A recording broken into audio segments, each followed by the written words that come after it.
Super. But ஏன் திடீர்னு அந்த ஒரு முடிவு? தங்கம் எனக்கு வயசு ஆயிடுச்சுலக்கனே.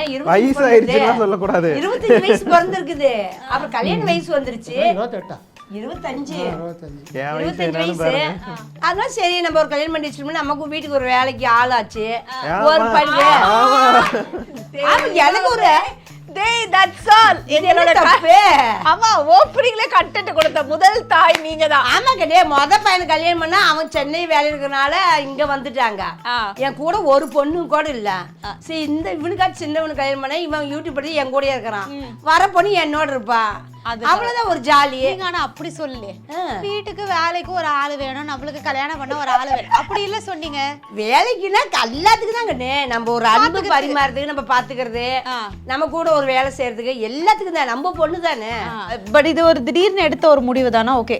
எங்க தம்பி பாட்டிக்கு சொந்தக்காரங்கன்னு சொந்தம் நம்ம சொந்தங்கன்னு எங்க தம்பி சம்சாரத்துக்கு.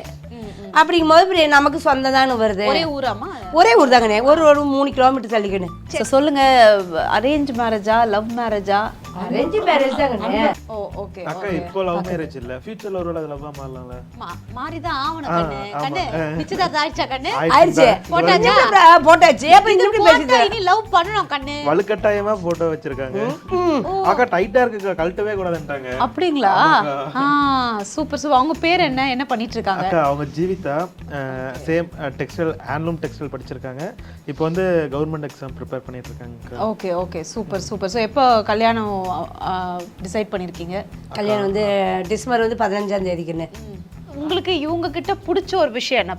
பொண்ணு பார்க்கும் பொழுதே வந்து நம்ம வீட்டுக்கு ஏத்த ஒரு பொண்ணு தான். ஏன்னா ஃபர்ஸ்ட் மருமகள் நிறைய நீங்க சொல்லியிருந்தீங்க. ஆமா ஆமா. ஸோ இவங்கள பார்க்கும் பொழுது உங்களுக்கு என்னென்ன ரொம்ப பிடிச்சிருக்குது? பெரிய மருமகளும் நம்ம பிடிச்சிருக்கேனே. அதே மாதிரி இந்த பொண்ணையும் பார்த்தா நம்ம டக்குன்னு பிடிச்சிக்கிச்சு. நல்லா கலையாக இருக்கிறா, நல்லா பேசுகிறா, சிரிச்சா. அவள் ஊருக்கு அன்னைக்கு வர சொன்னோம். போட்டோக்கு ஒரு பக்கம் இந்த மருமக, ஒரு பக்கம் இப்போ வந்த பொண்ணு. வேலை எல்லாம் செய்வாங்களா? வேலை செய்வாங்கம்மா. இல்லை, ஏன்னா இந்த காலத்துல எல்லாம் மாடர்னா இருக்கு. ஆமாம் கிடையாது, மாடர்னா தான். ஸ்ட்ரிக்ட் மாமியார்னு ஃபர்ஸ்ட் மருமகளே எனக்கு ஃபோன் பண்ணி சொன்னாங்க. ஷிட்டே கிடையாது. நீ இப்போ போன் பண்ணி தரங்கன்னு பேசுக்கணும். இப்போ அம்மா வந்து எப்படி அல்ல இல்லப்பா அதெல்லாம் வந்து கல்யாணத்துக்கு அப்புறம் தான் பார்க்கணும், சந்திக்கணும். அப்படிதாங்க, அப்படிதான் போட்டிருக்காங்க. ஆமா, பேசக்கூடாது. கைப்பக்குவம் பத்தி எனக்கு நல்லா தெரியும். ஆமாங்கண்ணே, அதான் தப்பு. எதுக்கு போயிட்டு வந்துட்டு அப்ப எதுக்கு நம்மளுக்கு ஒண்ணு பண்றாங்க, மோதிரோன்னு ஒண்ணு போடுறாங்க. போடுங்க, போன்ல பேசுங்க. அதோட உங்க பொண்ணை வந்து நாங்க கல்யாணம் பண்ணிக்கிறோம், நீங்க வாக்கு மாறக்கூடாது. நாங்களும் உங்க பொண்ணை கல்யாணம் பண்ணிக்கிறோம், நாங்க வாக்கு மாறோம். அப்ப அப்படி இல்லப்பா, ஒருத்தருக்கு புரிதல் வரணும்ல. அது புரியுது. அதே வந்துகிட்டே இருந்தா அதே ஒரு சலுப்புல வந்து ஜவ்வாட ஒரு பிரச்சனை வந்துருச்சுன்னா பேசிக்கிட்டே இருந்த போர் அடிச்சு பாரு. இப்ப அப்பாவே எவ்வளவு போர் அடிக்குது, எடுத்து பேச மாட்டேங்கிறாரு. இந்த காலத்துல வந்து போறதில்ல. நீ பேசுற என்ன உங்ககிட்ட பேசுற